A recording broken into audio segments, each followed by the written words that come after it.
అలాంటి ప్రార్థనని ప్రభు స్వీకరిస్తారు. Praise the lord, హల్లెలూయా. ఎంతమందికి మీ ప్రార్థనలు, లేదా నేను చేసే ప్రార్థన, మీరు చేసే ప్రార్థన, మనమందరం చేసే ప్రార్థన ప్రభు స్వీకరించాలని ఎంతమందికి ఉంది? నా ప్రార్థన, నేను గోజాడే ఆ గోడు, ఆ మొర ప్రభు వినాలి, ప్రభు చెంతకు చేరాలి, నన్ను అంగీకరించాలి, నన్ను స్వీకరించాలి. ఆయన నేను చేసే ప్రార్థన ద్వారా గొప్ప కార్యాలు జరగాలి. ఆమేన్. దేవుని నామానికి మహిమ కలుగునుగాక. మరి ఆయన స్వీకరించాలంటే మన జీవితంలో మనం చేసే ప్రార్థన సరైన ప్రార్థనగా ఉండాలి. Praise the lord. అందరికీ తెలిసిన మరి మాటలే, బైబిల్ గురించి అందరికీ తెలుసు, అందరూ చదివేసి ఉన్నారు ఆల్రెడీ. అసలు ఈ వచనం ఇక్కడ ఉంటుంది, లేదా బైబిల్లో ఈ స్టోరీ ఇక్కడ ఉంటుంది, పలానా అధ్యాయం పలానా పలానా గ్రంథంలో ఉంటుంది. మరి దేవుడు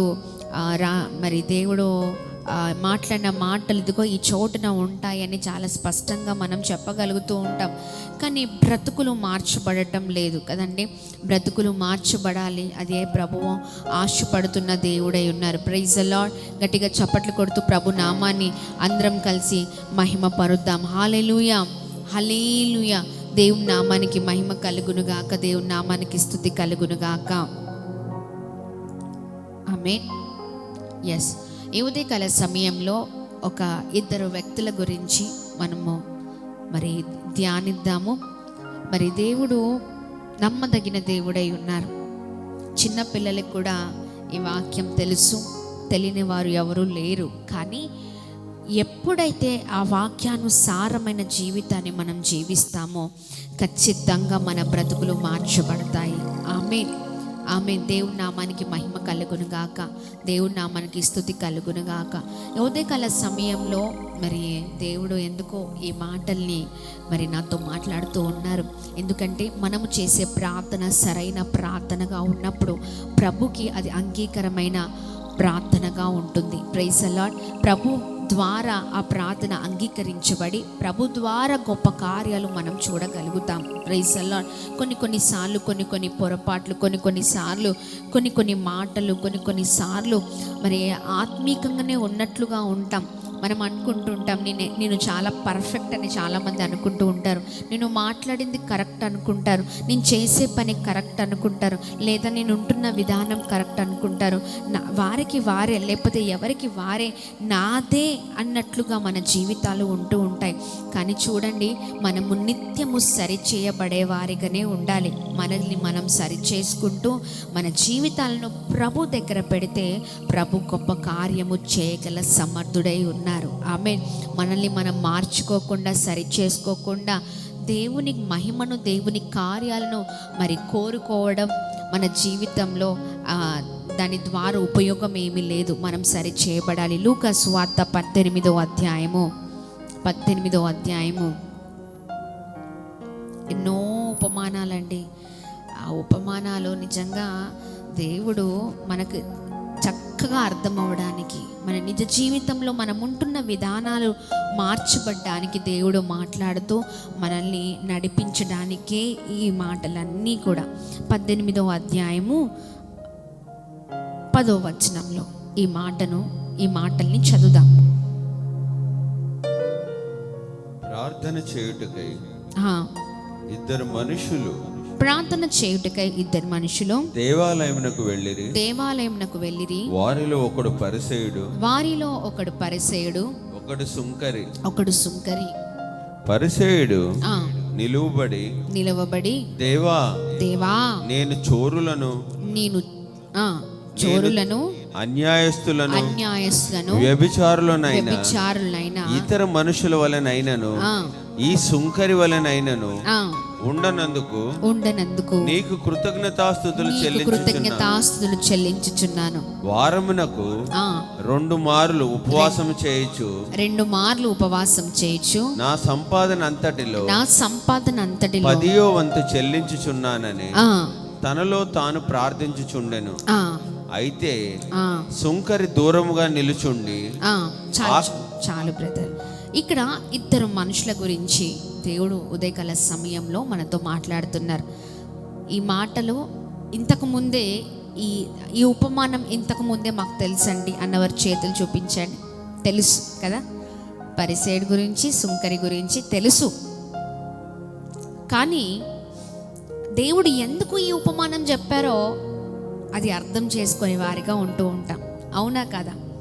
తెలుసు, అన్నీ తెలుసు, అన్నీ ముందే వచ్చు, అన్నీ బాగా తెలుసు, కానీ జీవితాల్లో అది మనం పాటించని వారిగా దేవుని మాటల ప్రకారముగా మన జీవితాలు ఉండలేకపోతూ ఉన్నాయి.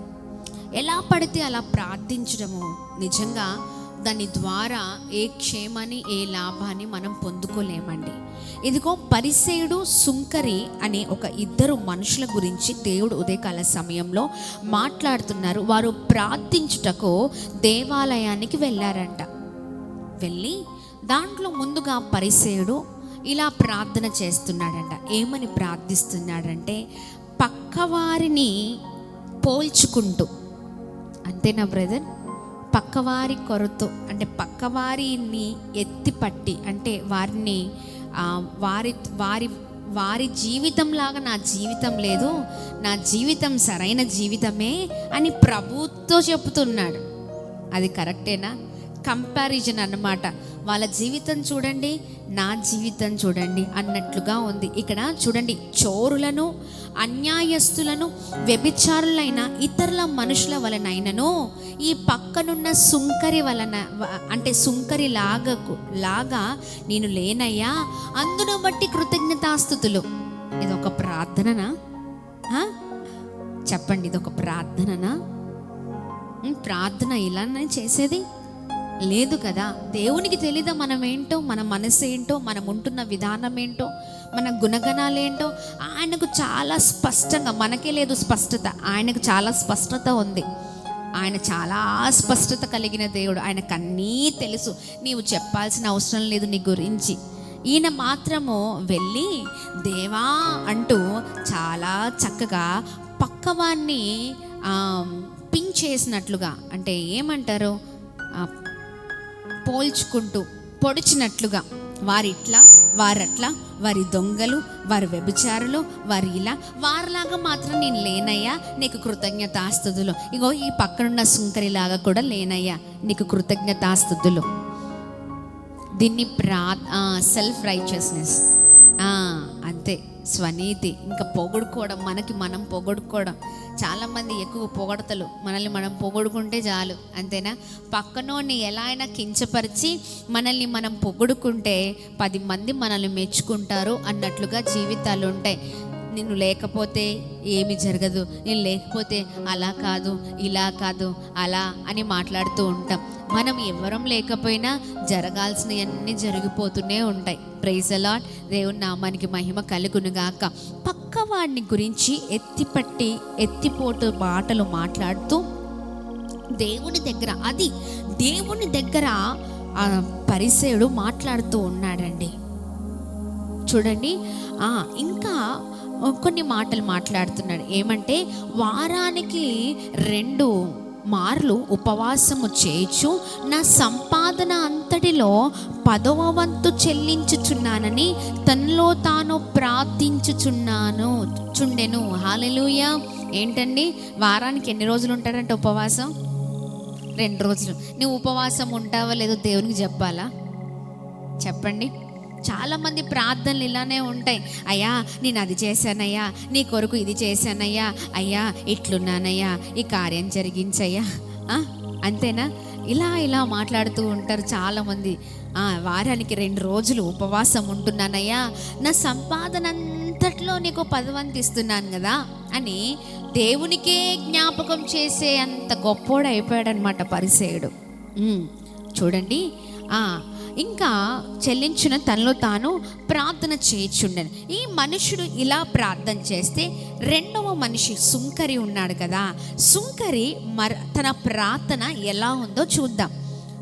అయితే అయితే సుంకరి సుంకరి దూరముగా నిలుచుండి ఆకాశము వైపు కన్నులెత్తుటకైనను ధైర్యము చాలక రొమ్ము కొట్టుకొనుచు దేవా పాపినైన నన్ను కరుణింపుమని పలికెను. గట్టిగా చప్పట్లు కొడుతూ ప్రభు నామాన్ని అందరం కలిసి మహిమ పరుద్దామా. హల్లెలూయా, హల్లెలూయా. ఈ రెండవ వ్యక్తి సుంకరి మాత్రము దూరము నుండే ప్రభు సన్నిధానంలో అలా నిలుచొని రెండు చేతులు పైకెత్తి కనీసం ఆయన వైపు చూడడానికి కూడా, అంటే ఒక దీనుడుగా, అయ్యా నేను అర్హత లేని వాడిని అయ్యా అన్నట్లుగా ఆయన దేవునితో ఇలా మాట్లాడుతున్నాడంట.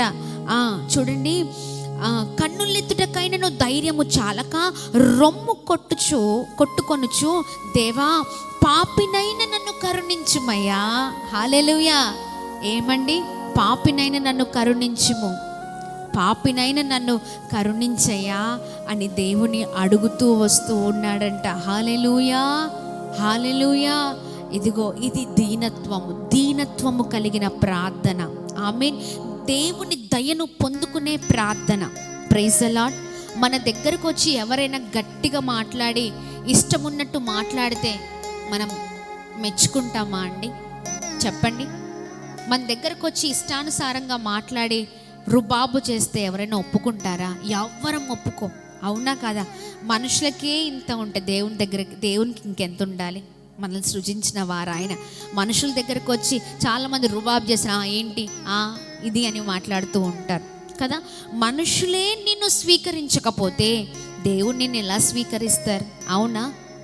ఎలా పడితే అలా ఉంటూ ఇష్టానుసారమైన ప్రవర్తనతో మనం ముందుకు వెళ్తే మనం ఎన్నటికి కూడా దీవించబడం.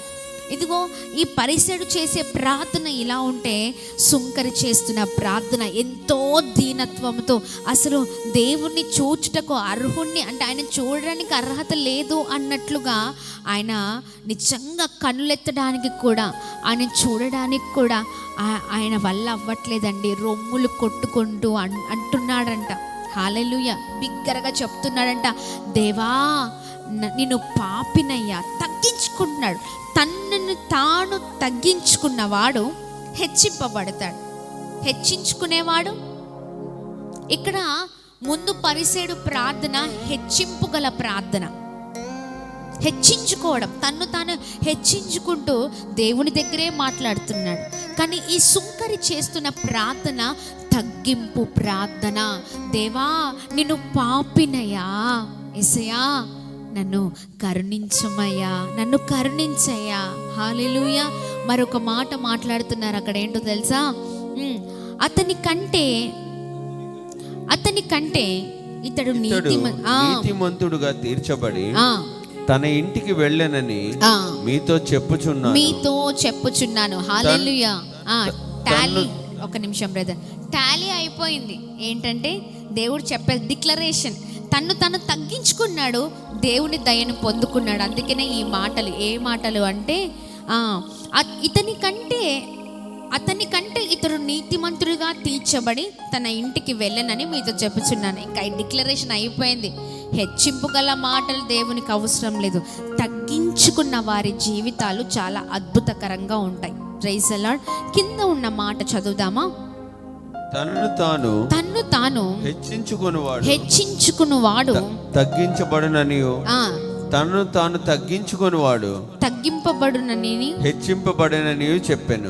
తన్ను తాను తగ్గించుకునివాడు హెచ్చింపబడుననియు చెప్పాను. హల్లెలూయా. గట్టిగా చప్పట్లు కొడుతూ ప్రభు నామాన్ని అందరం కలిసి మహిమ పరుద్దామా. హల్లెలూయా.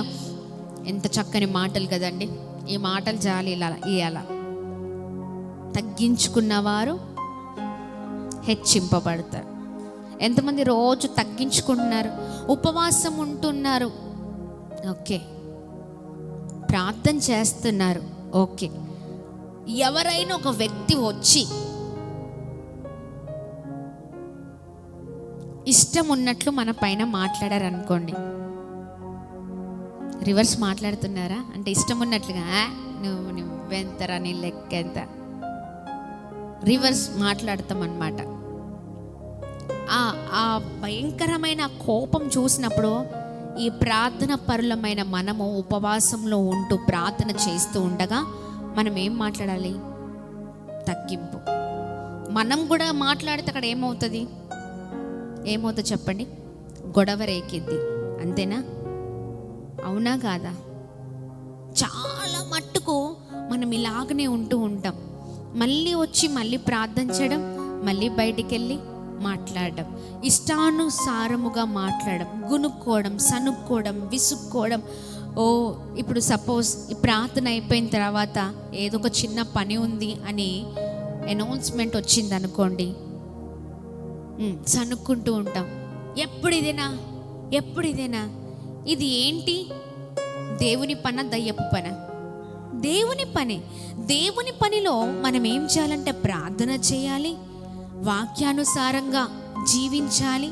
దేవుని పని అది ఏది ఉన్నా ఇది నా దేవుని పని, నా పని అన్నట్లుగా చెయ్యాలి. అది ఏ పనైనా విసుక్కోకుండా, సనుక్కోకుండా ముందుకు వెళ్ళినప్పుడు మనం ముందుకు సాగుదాం. చాలామంది అనొచ్చు, ఊరికే ఈ పనిలా. ఒక ఇంగ్లీష్లో ఒక వర్డ్ ఉంటుంది, ప్రాక్టీస్ మేక్స్ మ్యాన్ పర్ఫెక్ట్ అంట. అంతేనా? ప్రాక్టికల్స్ ఉంటాయి. ఇంటర్మీడియట్లో బయాలజీ అంటే బైపీసీ తీసుకున్న వారికి లేదా మెడికల్ ఫీల్డ్లో ఉన్న వారికి వాళ్ళ స్టడీస్లో ప్రాక్టికల్స్ ఉంటాయి. చదువుతో పాటు ఏముంటుంది? థియరీతో పాటు ఏముంటుంది? ప్రాక్టికల్ ఉంటుంది. మీరు ఎంత పెద్ద థియాలజీ చేసినా థియాలజీ చేస్తే సరిపోదు, ప్రాక్టికల్ ఉండాలి. Praise the lord. గట్టిగా చప్పట్లు కొడుతూ ప్రభు నామాన్ని అందరం కలిసి మహిమపరుద్దాం. ఏముండాలి? ప్రాక్టికల్గా ఉండాలి. అవునా? ఎవరైనా చెప్తారు, కానీ చేసి చూపించాలి. అంతేనా? ఇప్పుడు సపోజ్ బైపీసీ స్టూడెంట్స్ ఏం చేస్తారు బ్రదర్? పొద్దున్నే వాళ్ళకి వచ్చేటప్పుడు వాళ్ళకున్న ఫ్యాకల్టీ టీచర్స్ చెప్తారు, ఏంటి అంటే బొద్దింకల్ని పట్టుకొని తీసుకొని రండి అంటారు. కప్పల్ని, ఎర్త్వామ్స్, అవన్నీ కూడా ఎర్త్వామ్ని, వానపాములు ఇవన్నీ తీసుకొని రండి అంటారు. ఎందుకంటే వారు ఆ థియరీ చదువుతూ ఉండడమే కాదు, వాటిని ప్రాక్టికల్గా కోసి ఓపెన్ చేసి ఆ పార్ట్స్ని చూడాలి. అర్థమవుతుందా? సపోజ్ ఒక డాక్టర్ ఉన్నారు, ఆ డాక్టర్ దగ్గర ఉన్న ఇప్పుడు సపోజ్ మెడికల్ స్టూడెంట్స్ ఉన్నారనుకోండి, వారికి ఏంటి అంటే ఏ పార్ట్కి సంబంధించిన ఆ పార్ట్కి సంబంధించిన స్టడీస్ ఏవైతే ఉన్నారో ఆ స్టూడెంట్స్ ఉన్నారో ఆ పార్ట్స్ సంబంధించిన ప్రాక్టికల్ ఉంటుంది, అంటే ప్రాక్టీస్ ఉంటుంది. దాని ద్వారా గొప్ప వైద్యులు అవుతారు. మీకు ఎందుకు ఈ మాటలు చెప్తున్నానంటే అది దాంట్లో ఉన్నది అర్థం అవ్వడానికి చెప్తున్నాను. ఇదిగోండి, దేవుని దగ్గర కూడా మనకు కూడా ప్రాక్టికల్ అంటే ప్రాక్టీస్ అవసరం. హల్లెలూయా. అనార్గళంగా ఎవరైనా వాక్యం చెప్తారు, కానీ ఆ వాక్యానుసారమైన జీవితాలు మన జీవితాల్లో ఉండాలంటే మనము ప్రాక్టీస్ చేయాలి, చదవాలి, ప్రార్థన చెయ్యాలి. దానితో పాటు దేవుని పనులలో అన్నిట్లో పాలు పంచుకోవాలి. అది బాత్రూమ్ కడగడమైనా, చెత్తెత్తడమైనా, లేదా ఇంకా బయటికి వెళ్ళి తన పని అప్పచెప్పినప్పుడు ఆ పని చేయడమైనా, ఇంకా ఏదైనా ఎవరైనా వస్తే చూసుకోవడమైనా, ఏదైనా. అసలు చాలా పెద్ద పెద్ద దైవజనులు చెప్తున్న సాక్ష్యం ఏంటో తెలుసా? మేము కొన్ని సంవత్సరాలు బాత్రూమ్లు కడిగాం, బాత్రూమ్ల దగ్గర ఉంచారు మమ్మల్ని. మా సేవకులు రావడం, ప్రార్థన చేయడం, తిరిగి వెళ్ళి మా డ్యూటీస్ మేము చేసుకోవడం. అది ఎంత కష్టతరమైన నో అని చెప్పే వాళ్ళం కాదు. ఇంకా ఏ పని, దానికంటే ఇంకా ఏ హీనమైన పని ఇచ్చినా. కొంతమంది చెప్తారు ఆ గ్రౌండ్ అంతా కూడా అంత కూడా బాలేక యూరిన్ అదంతా కూడా క్లీన్ చేసేవాళ్ళం అన్నట్లుగా చెప్తూ ఉంటారు. అది కొన్ని సంవత్సరాలు చేసిన తర్వాత అప్పుడు మా దైవ సేవకులు ప్రాక్టీస్ మార్చారు. ఏం మారుస్తారంటే అక్కడ నుంచి పోస్ట్ వేరే పోస్ట్ అది ఉండాలి, దాంతోపాటు ఇంకా వేరేది ఇచ్చేవారు. అది అయిపోయిన తర్వాత ఇంకా వేరేది, ఇంకా వేరేది, ఇంకా వేరేది, ఇంకా వేరేది. ఒకటేసారి బైబిల్ పట్టుకుంటానంటే కుదరదు. ఏముండాలి? తగ్గింపు ఉండాలి. తగ్గించుకున్న వారు హెచ్చింపబడతారు. మాకేంటి డాడీ ఊరికే ఇదే ఇస్తారు, మాకేంటి మమ్మీ ఇదే చెప్తారు, ఇదైతే నేను చెయ్య, ఇదైతే కాదు. ఇలా ఉండకూడదు. ప్రతి విషయంలో, ప్రతి దానిలో కూడా తగ్గింపు కలిగిన జీవితాలు ఉన్నప్పుడే ప్రభుకి మహిమకరమైన జీవితాలుగా మన జీవితాలు ఉంటాయి. Praise the lord. దేవుని నామానికి మహిమ కలుగును గాక. దేవుడు ఎవరిని కూడా వదిలిపెట్టే దేవుడు కాదండి, ఎవరిని విడిచిపెట్టే దేవుడు కాదు. సమస్తమైన వాటిని చూస్తున్న దేవుడై ఉన్నారు. మనుషులు చూడకపోవచ్చు, కానీ దేవుడు చూసే దేవుడై ఉన్నారు. అమ్మో నా వల్ల కాదు, ఈ పని చెయ్యను అనే మాట రావద్దు. ఎస్ దేవా నేను చేస్తానయ్యా, నన్ను నిలబెట్టు అనాల. ప్రతిదానికి రెడీగా సిద్ధంగా ఉండాలి. అది తట్టమోయడమైనా ఇంకా ఏదైనా అన్నిట్లో రెడీగా ఉండాలి. అప్పుడు ప్రభు మన ద్వారా మహిమపరచబడతారు. ఆమేన్. చూడండి, ఈ సుంకరి పరిసేడు ప్రార్థన పక్కవాడితో టాలీ చేసుకుంటున్నాడు. నువ్వు గొప్పోడివి, నీ ప్రార్థన దేవుడు అంగీకరిస్తాడు. ఈయన అంటున్నాడు, నేను పాపినయ్యా. ఎవరు చేసినా దేవుడు ఖచ్చితంగా మనం చేసే ప్రార్థనలో మరి ఒక చక్కని మంచి హృదయంతో చేసే ప్రార్థన ఎవరైనా, బీదోడైనా ఉన్నోడైనా ఎవరు చేసినా దేవుడు వింటాడు. కానీ నీ ప్రార్థనలో ఏముండాలి? తగ్గింపు ఉండాలి. కొందరు చేస్తారు ప్రార్థన, గమ్మత్తుగా చేస్తూ ఉంటారు ప్రార్థన. వారికి ఇదైపోవాలి, వారికి అదైపోవాలి. ప్రార్థనలో ఎలాంటి ప్రార్థన అంటే వారికి ఏదో ఒకటి జరగాలి. నీవు మంచి కోరుకుంటే నీకు మంచి జరుగుతుంది, నీవు కీడు కోరుకుంటే ఆ కీడు మనకి చుట్టిద్ది కదా. చూడండి, వారికి ఇదైపోవాలి, వారికి ఏదో ఒకటి జరగాలి ప్రభువా, వారికంటే నేను మంచిగా ఉండాలి. ఈ ప్రార్థనలు పరిసయ ప్రార్థనలు అన్నమాట. పరిసేడు లాంటి ప్రార్థనలు, అలాంటి ప్రార్థనలు ప్రభు అంగీకరించే ప్రార్థనగా అంగీకరించని అంటే దేవుడు అలాంటి వారిని అంగీకరించరు. హల్లెలూయా. మంచి మనసు, మంచి స్వభావం, మంచి లక్షణాలు, మంచి మరి ఒక మంచి పనులు చేసేవారిగా మనం ఉండాలి. ఆమేన్. మన మాట, మన పనితీరు కూడా అలాగే ఉండాలి. చాలామంది ఏం చేస్తూ ఉంటారంటే పరిచర్య విషయంలో కావచ్చు, ఇంకా దేవుని పనులలో ఉన్నప్పుడు వాళ్ళు ఉన్నారులే, వాళ్ళు చేసుకుంటారు, మనకెందుకు, మనకంత కష్టం అవసరమా, అంత జరుగుతూ ఉంటుంది. మనం మాత్రం కామ్గా ఉంటాం, మనకు సంబంధం లేనట్లుగా ఉంటాం. అలా ఉండదు. దేవుని బిడ్డలు ఎప్పుడు కూడా ముందుగా, ప్రతిదానికి రెడీగా, ప్రతిదానికి సిద్ధంగా, ప్రతిదానికి కూడా ఎస్ ప్రభువా నేనున్నాను, నన్ను వాడుకో. ఆమేన్. దేవుని నామానికి మహిమ కలుగును గాక, దేవుని నామానికి స్తుతి కలుగును గాక. ప్రతి విషయములో ప్రభు అన్నిటిని చూస్తున్నారు. చూసి ఒకానొక రోజున నిన్ను దేవుడు తీసుకొని వెళ్ళి ఎక్కడో కూర్చోబెడతాడు. గట్టిగా చప్పట్లు కొడుతూ ప్రభు నామాన్ని మహిమ పరుద్దాం. ఎప్పుడు నీ స్థితి అలా ఉండదు. నువ్వు ఇక్కడే ఉండి నువ్వు తగ్గించుకుంటే ఖచ్చితంగా దేవుడు తీసుకెళ్ళారే, నాన్న నీ స్థితి ఇది కాదురా, నువ్వు ఆల్రెడీ పాస్ అయిపోయావు, నువ్వు అన్నిట్లో నువ్వు మనుషుల ద్వారా రిజెక్ట్ అయిపోయావు, కానీ నా ద్వారా నువ్వు రిజెక్ట్ అవ్వలేదు. నువ్వు అన్ని విషయాల్లో తగ్గించుకున్నావు కనుక ఇదిగో నిన్ను నేను హెచ్చిస్తున్నాను అని దేవుడు మాట్లాడతారు. హల్లెలూయా.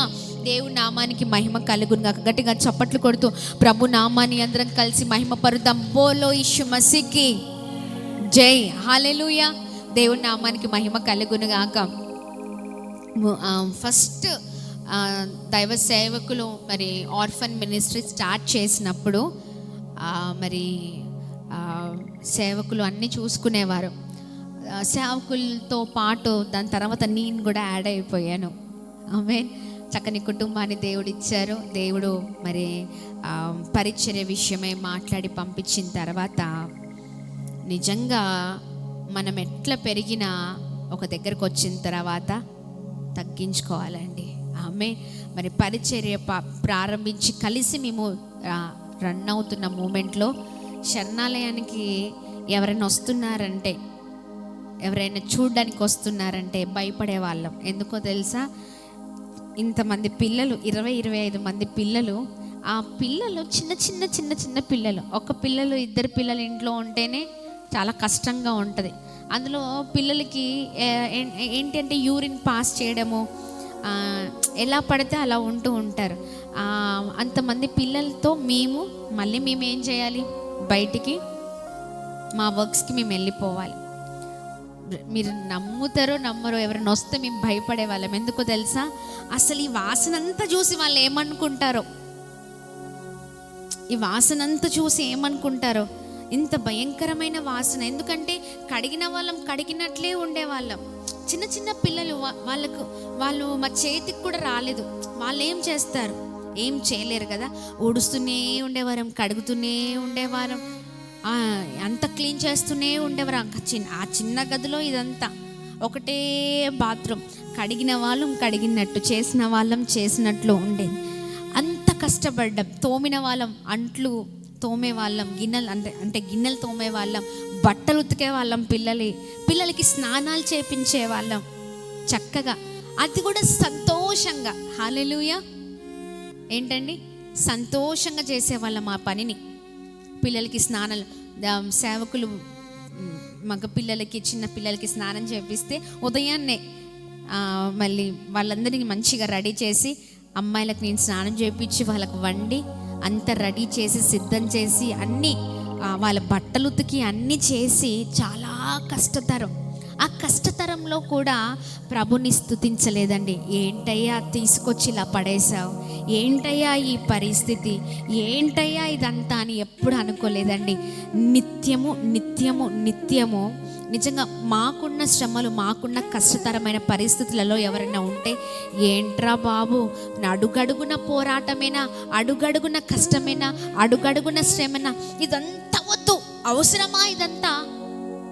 ఇలాంటి పిల్లల్ని చూడడం అవసరమా? ఇలాంటి పిల్లల్ని పెంచడం అవసరమా? వద్దు, ఇదంతా ఇంత కష్టతరమైనది వద్దు అన్నట్లుగా ఉంటుందండి. సహాయం చేసేవారు లేరు, కనీసం పనిలో తోడ్పడేవారు లేరు. అస్సలు చాలా కష్టం. ఆ సమయంలో కూడా ప్రభుకి ప్రార్థన చేశాం. దేవా, ఇంత క్షేమాన్ని కలగ చేసినందుకు స్తోత్రమయ్యా. ఈ కృపను మాకు ఇచ్చావయ్యా, ఈ ధన్యతను మాకు ఇచ్చావు. ఈ రోజున కష్టపడుతున్నామేమో, కానీ నువ్వు ఖచ్చితంగా ప్రతి విషయంలో గొప్ప కార్యం చేసే దేవుడవై ఉన్నావు. ఎంత కష్టం అంటే అండి, అటు వాళ్ళతో ఇటు వాళ్ళతో అందరితో తిట్లు కూడా పడేటోళ్ళం. ఎందుకంటే ఇళ్ళల్లో మధ్యలో ఆశ్రమం ఉన్నప్పుడు చాలామంది మరి ఎగతాళిగా మాట్లాడేవారు. పక్కన చోటున బట్టలు ఆరేసినా కూడా ఆ సమయంలో ఇలాంటి పిల్లల బట్టలు ఇక్కడ ఎందుకు అని తీపిచ్చేవాళ్ళు. నీళ్ళు ఇవ్వడానికి కష్టమైపోయేది. చాలా కష్టాలు పడ్డాం. పిల్లలు అల్లరి చేసినా ఎవరో ఒకరు వచ్చి కంప్లైంట్ ఇచ్చేవారు. పిల్లలు కొద్దిగా గట్టిగా అరిచినా, ఇంకా ఏదైనా చేసినా చాలా ఇబ్బందులు. చాలా మేమైతే సేవకుడు నేను బూతులే అసలు. వాళ్ళ ఆ మాటలకి బాబోయ్, ఏంట్రా బాబు ఇదంతా, ఇంత చదువుకొని ఇంత చక్కగా ఉద్యోగాలు చేసుకొని ఏంటి అన్నట్లుగా ఎప్పుడు అనుకోలేదండి. వాటిని కూడా స్వీకరించాం. ఎంతమంది ఎన్ని తిట్టినా, పిల్లలు ఏదైనా చేస్తే వెంటనే వచ్చేసేవాళ్ళు, తిట్టేవాళ్ళు. ఇక్కడ అసలు శరణాలయం తీసేయండి, వద్దు ఇక్కడ అనాథ శరణాలయం తీసేయమని అనేవాళ్ళు. అంత ఘోరమైన పరిస్థితులలో ఆ సమయంలో ఉండేవారం. ఎవరితో చూసిన మాటలు అనిపించుకునేవారం. కానీ ఎప్పుడు ఇబ్బందిగా మేము ఫీల్ అవ్వలేదు. సేవకుడు కానీ నేను కానీ, చాలా చెప్పాలంటే సేవకుడి దగ్గర నుంచి ఇంకా నేను చాలా నేర్చుకున్నా. ఎవరేమన్నా నవ్వుతారు. ఏదైనా అంటే ఎవరిని ఏమనలేక కొద్దిగా గొప్పను నన్నే మాట్లాడతారు. ఎందుకంటే మరి ఏం చేయాలో అర్థం కాదు, ఏం చేస్తారు, కానీ ఎవరిని కూడా ఏం మాట్లాడరు. అంతే, నవ్వుతారు, కామ్గా ఉంటారు. ఏమి కూడా నన్ను కాదులే అన్నట్లుగా ఉంటారు. ఎవరైనా మాట్లాడితే సర్లేండి సార్, ఓకే అండి పర్లేదండి, సరే అండి ఇంకోసారి చెయ్యంలేండి, మంచిగా ఉంటాము, ఇదంతా నీట్గా పెట్టుకుంటాము. ఈ దీనత్వము, ఈ దయ, ప్రతి పని కూడా విసుగుతో చేయలే, ఎప్పుడు సనగలే, ఎప్పుడు గునగలేదు, ఎప్పుడు కూడా చాలా సంతోషించాం. ప్రతి దానిలో గట్టిగా చప్పట్లు కొడదామా? ఉన్న దాంట్లో తృప్తిని అనుభవించాం. ప్రతి విషయంలో ప్రభుని ముందుగా పెట్టి ప్రార్థించాం. ఇదిగో ప్రతిదీ చూసిన దేవుడు తీసుకొచ్చి ఇలా పెట్టేశారు. గట్టిగా చప్పట్లు కొడదామా? నిజంగా నిజంగా ఆ స్థితిని దేవుడే ఇస్తారండి. అందుకనే ప్రతి విషయంలో తగ్గించుకున్న జీవితాలుగా మన జీవితాలు ఉండాలి. ఈ ఉపవాస ప్రార్థనలో మరీ ఎక్కువ తగ్గింపు మనకు ఉండాలి. ఈ పరిచర్య, ఈ 40 రోజులు ఇంకా అనేకులు రాబోతున్నారు ఇక్కడికి, అవునా? వేరే దూర ప్రాంతాల నుంచి, వేరే చోటు నుంచి ఇక్కడికి రాబోతున్నారు. ఒకవేళ పొరపాటున ఏదైనా విషయంలో వాళ్ళకి తెలియక ఏదైనా మాట అన్నారనుకోండి, ఏం చేయాలి? సరే అమ్మా, పర్లేదు అన్నట్లుగా మన జీవితాలు ఉండాలి, మన మాటలు ఉండాలి. మనం ప్రార్థన చేసుకుంటూ వారికి తెలియక ఏదైనా మాట మాట్లాడితే మనం ఏం చేయాలి?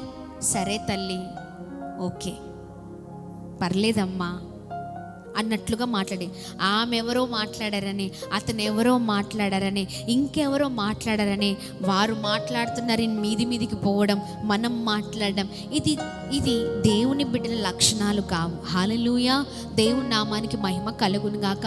మనం ప్రార్థిస్తున్నప్పుడు మన ఆత్మీయ జీవితాల్లో ఇదిగో మనకు ఒకవేళ ఏదైనా కోపం ఉన్నా ఆ కోపం అంతా చచ్చిపోవాలి ఉపవాస ప్రార్థనలో. ఆమేన్. కోపం ఉందనుకోండి, బాగా నోరెక్కువ, కోపం ఎక్కువ, లేకపోతే అరవడం ఎక్కువ, ఉపవాస ప్రార్థనలు ఏమైపోవాలి? అది ఇట్లా అణిచివేయబడాలి. హల్లెలూయా! దేవుని నామానికి మహిమ కలుగును గాక. అనవసరంగా మాట్లాడడం ఇది దేవునికి ఇష్టము లేదు. దేవుని బిడ్డల లక్షణాలు కావు. మనం ఎప్పుడు కూడా ప్రతి విషయంలో తగ్గింపు. ఈ 40 రోజులు ఇంకా షార్ట్ పీరియడ్లో చాలామంది ఇక్కడికి వచ్చి ఈ 40 డేస్ ఫాస్టింగ్ ప్రేయర్లో మనతో పాటు కంటిన్యూ అవ్వబోతూ ఉన్నారు. వారికి దేవుని ప్రేమను తెలియచాలి, దేవుని ప్రేమను పంచాలి. ఒకవేళ ఏదైనా తెలియకపోతే, సిస్టర్ ఇది కాదండి, ఇక్కడ ఇలా ఉంటుంది, ఇలా చేయండి కదా, కసురుకోవడం, విసుక్కోవడం, గట్టిగా అరవడం, మనం ప్రార్థన చేస్తూ అలాంటి లక్షణాలతో మనం ఉండకూడదు. ప్రాముఖ్యంగా ప్రార్థన చేసేవారు ప్రత్యేకింపబడిన వారిగా ఉండాలి. హల్లెలూయా! అది పనిలో అయినా, ప్రార్థనలో అయినా, ఇంకా ఎలా అయినా. ఆమేన్. దేవుని నామానికి మహిమ కలుగును గాక. ఉపవాసం ప్రార్థనలో ఉన్నప్పుడు పోరాటం ఉంటుంది, కానీ ఆ పోరాటంలో కూడా ఇది ఖచ్చితంగా ఇది అపవాది కార్యమే, ఇది అపవాది పనే అని అది గమనించి తగ్గించుకున్నప్పుడు మనం ఏం చేయబడతామండి? హెచ్చింపబడతాం. హల్లెలూయా! చాలామంది ఉపవాసం ఉండి ప్రార్థించేటప్పుడు ఆ కొద్దిసేపు ప్రార్థనలో ఉండి దాని తర్వాత ఇష్టానుసారమైన మాటలు, దాని తర్వాత ఇష్టానుసారమైన ప్రవర్తన, దాని తర్వాత ఇష్టానుసారమైన ఆ కోపముతో వచ్చే ఆ పనులు అవన్నీ చేస్తూ ఉంటాం. అది దేవునికి ఇష్టం లేదండి. ఇంకా మనం చేసే ప్రార్థన ఎందుకు? అంతేనా? మనం ప్రార్థన చేసి ఈ పనులు చేస్తే అది దేవునికి మహిమ కాదు. మనం ప్రార్థన చేస్తూ తగ్గించుకుంటే అది దేవునికి మహిమ. ఆమేన్. దేవుని నామానికి మహిమ కలుగును గాక. అలాంటి వారిగా ఉందాం. దేవుడు చాలా చక్కగా స్పష్టంగా మనతో ఉదయకాల సమయంలో మాట్లాడారు. దేవుని మాటలు పట్టుకొని సుంకరి ఎలా అయితే తగ్గించుకొని, దేవా నన్ను కరుణించయ్యా, నేను తప్పు చేసి నన్ను క్షమించయ్యా, క్షమించమని అంటారు, కానీ మళ్ళీ ఏం చేస్తారు? సేమ్ అదే రిపీట్ ఆన్ అనమాట. రిపీట్ తగ్గించు రిపీట్ అంతే కదా. చాలా మట్టుకు అలానే ఉంటుంది. తగ్గించమని అడుగుతాం, క్షమించమని అడుగుతాం, దేవా ఇంకోసారి చేయనయ్యా, మరొకసారి చేయనయ్యా అంటాం, సారీ చెప్తాం, అదంటాం, మళ్ళీ ఏం చేస్తాం? రిపీట్ ఆన్ అయిపోతుంటే రిపీట్ అదే ఇదిగో అదే దేవునికి వద్దు, దేవుడు వద్దు అంటున్నారు. హల్లెలూయా! ఆ విషయాలను తగ్గించుకొని చచ్చిపోవాలి అంతే. మనం ఉపవాసం ఉండి ప్రార్థిస్తున్నప్పుడు అన్నీ చచ్చిపోవాలి. అహం చచ్చిపోవాలి, కోపం చచ్చిపోవాలి, అన్నీ చచ్చిపోవాలి. సేవకుడు ఎందుకు అలా తీర్మానం తీసుకొని 40 రోజులు ఉపవాస ప్రార్థన ఉంటున్నారు తెలుసా? అన్నిటినీ అధిగమించి దేవుని వైపే చూడాలని. హల్లెలూయా! హల్లెలూయా! మూడో వ్యక్తే ఉండద్దు, దేవుడే అంతే. ఇంకా అన్ని విషయాలలో, ప్రతి దాంట్లో, ఉదయం నుంచి రాత్రి వరకు చేసే ప్రతి పనులలో వాటిని పక్కకు పెట్టి దేవునితో మాట్లాడాలని. హల్లెలూయా! దేవుని నామానికి మహిమ కలుగును గాక. దేవుని నామానికి స్తుతి కలుగునాక. అందరికీ దూరంగా ఉండాలి, దేవునికి దగ్గరగా ఉండాలి. ఆమేన్. దేవుని నామానికి మహిమ. ఇదిగో అలాంటి ప్రార్థనలు, ప్రభుకి ఇష్టమైన ప్రార్థనలు. Praise the Lord, praise the Lord. ఈ ఉదయకాల సమయంలో దేవుడు చాలా చక్కగా మాట్లాడి ఉన్నారు. పరిసేయుడుగా కాదు, సుంకరి వల్లే తగ్గించుకొని దేవుని దయను పొందుకునే వారిగా మనం ఉండాలి. మన దగ్గరకు వచ్చి ఎవరైనా దీనంగా మాట్లాడితే వారిని వెంటనే హత్తుకుంటాం, వారిని ప్రేమిస్తాం. మనం మన గురించి మనం చెప్పుకోవాల్సిన అవసరం లేదు. మనం మాట్లాడే విధానాన్ని బట్టి వారే వచ్చి మన గురించి వారు చెప్పే విధంగా ఉంటుంది. ఆమెన్. అది కావాలి మనకి. ఆమెన్. అది దేవుని దయ అంటే, దేవుని కృప అంటే, మనం దాన్ని పొందుకునే వారిగా ఉందా?